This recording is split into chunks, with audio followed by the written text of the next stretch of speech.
I want to tell you just right away that I am very, very excited to be here today. I'm excited to be at this conference that works to ensure inclusion of all our country's talent in the biomedical, behavioral sciences, including mathematics, as it says on the program. This is really important because I need to do a couple of things to get everything set up for my talk. First, I have to say that it is important to acknowledge that people in this country, all people in this country, have always made contributions to the sciences.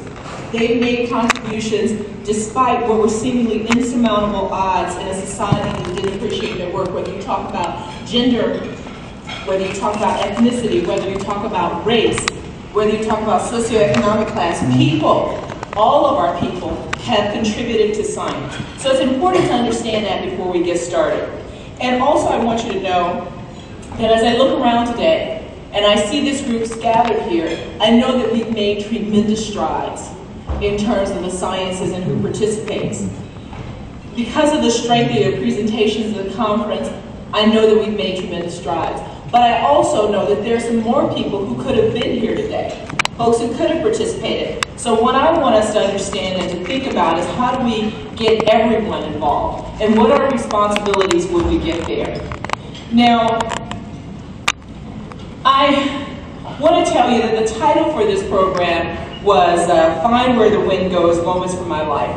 And it came from a book that I wrote a number of years ago, and I really wrote it for teenagers. I wrote it because people were always saying things like, Dr. Jemison, tell me what to tell my son or daughter who wants to do X, Y, Z. Or either they would have me do things like, can you sign in your book to tell my kid to always do what my parents tell them to do? And I was trying to figure out who it was that they thought I was. And so I wanted to share some ideas about really moments from my life and how I ended up getting to where I am. And as I thought about it, I tried to come up with the title for the book, and the idea of finding where the wind goes, the idea of discovering the wind's destination as a choice, struck me, because the choice to try to find out what's going on with the wind is as mercurial, it is a definitive, as an important choice, it's as open to interpretation as any other choice that we make in life. But yet it's something that we know will never have an end. I started the book by talking about being in kindergarten. You know how your kindergarten teacher always asks you, what do you want to be when you grow up? I was in Chicago, south side of Chicago, in the 1960s. My kindergarten teacher asked, what do you want to be when you grow up? I was one of those little kids, raised my hand up, and she called around and she asked different people. They said firemen, policemen, different things. And finally she got to me and I said, I want to be a scientist. And she looked at me and she said, don't you mean a nurse? Well, but there's nothing wrong with that. But she at that time was trying to help me, gear me toward a career that she thought was appropriate for a young black girl growing up in the 1960s in Chicago in the sciences. Well, being the kind of person I was, I put my hands on my hips and I said, no, I mean a scientist. And when I look back today at my life growing up and toward the future, I'm struck just how much the flow of life's events are like the wind. Events change us and redirect our lives, and then they begin very subtly, just like the wind begins with a very subtle change in temperature. And then there's this slight rustle of leaves, and if one observes the accompanying signs, you can start to predict tomorrow's weather. And a hint of the breeze may turn into a full-fledged hurricane. And the same way a hurricane can uproot old trees, that wind in your life, that change of events, can uproot old ideas. It can knock down blocks in your path. It can move you forward much more quickly and rapidly than you ever think. And it can hold you back. And so when I look back, I wonder what that little small stirring of the air was when I raised my hand and I waved it. What did that mean to my life? I don't know the answer to where the wind goes, but I always am trying to think about what are the trends, what's going on in life in the world, what do we need to think about, where will we be in a few short years, in 1,000 years. So what I want to do today is I want to share with you some of the thoughts that I've come across, maybe some of the experiences I've even had, and let you know that there's more out there, that there are a lot of things going on. And so, while I'm not going to tell you about space, particular, anything like that, I'm going to allow enough time for question and answer so we can find some of the areas you want to discuss. Now, I can know that throughout most of this conference, you probably considered the nuts and bolts of biomedical, behavioral, and mathematical research. But I want to look at it in the context of where your actions are going to take place. And I think we can best do this by using our time a little differently than, again, talking about space and things like that. Rather, I want to tell you about some of the things that I consider most important. Here are the three things that I want to talk about. I want to talk about time, possibilities, and responsibility. Time, possibilities, and responsibility. Each day, with any given second, we have a multitude of possibilities available to us. We have a multitude of possibilities available to us. And each second also carries with it the responsibility of what we decide to do, the actions that we choose. And we have to know that, time exists for us not to use just as individuals. I have time. But time also exists for us as members of families. Each community has time that it can use. Each nation has time that it can use. And the possibilities that come to us that we need to consider, they come to us as a single person or as a country, as a large or small community, as a society. They may be very big things or they may be tiny things that only affect one individual.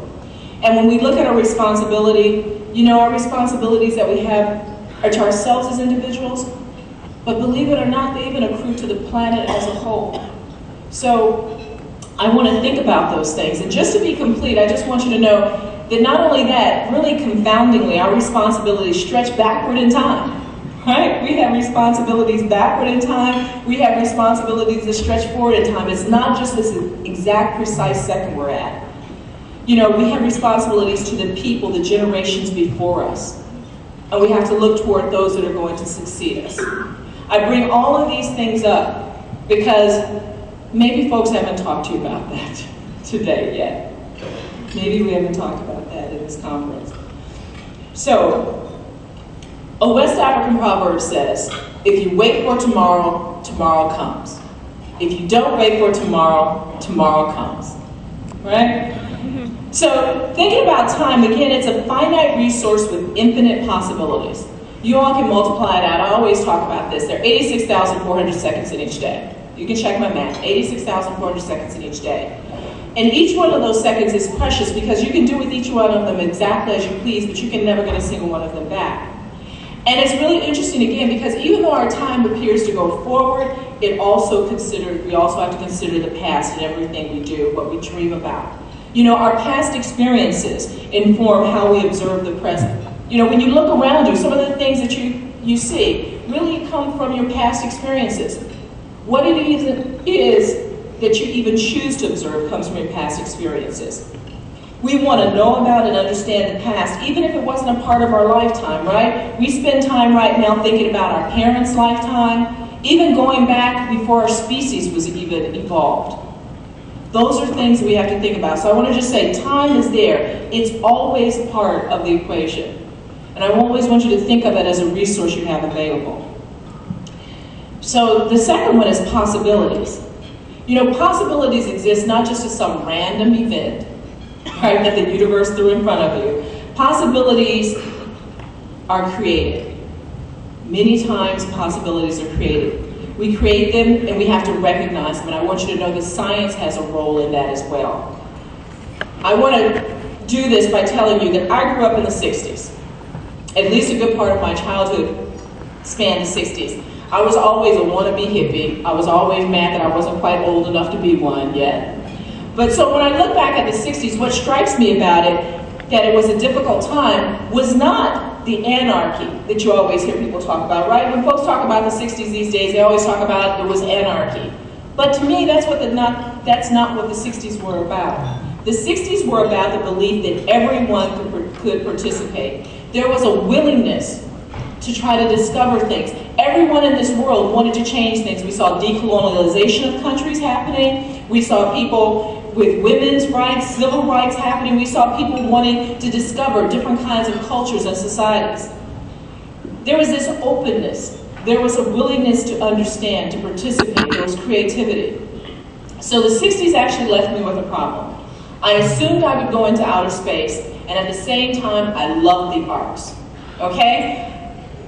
I would encounter dilemma after dilemma as folks attempted to understand me either as a budding scientist or a budding dancer and artist. And I would always have to struggle with the notion, do I have to confine myself to this little box so I'm not always trying to get out of the path that people want to put me on? You see, as a little girl and as a teenager, I designed and made doll clothes. Yes, I played with Barbie dolls. I love the idea of being a fashion designer. I took studio art and ceramic classes. I loved Olive and Ailey, Lola Falana, Jerome Robbins. And I avidly followed the Gemini and Apollo missions. I was an original series Star Trek fan. I had tons of astronomy books, calculus, and philosophy, and I pondered the concepts of infinity and the Big Bang.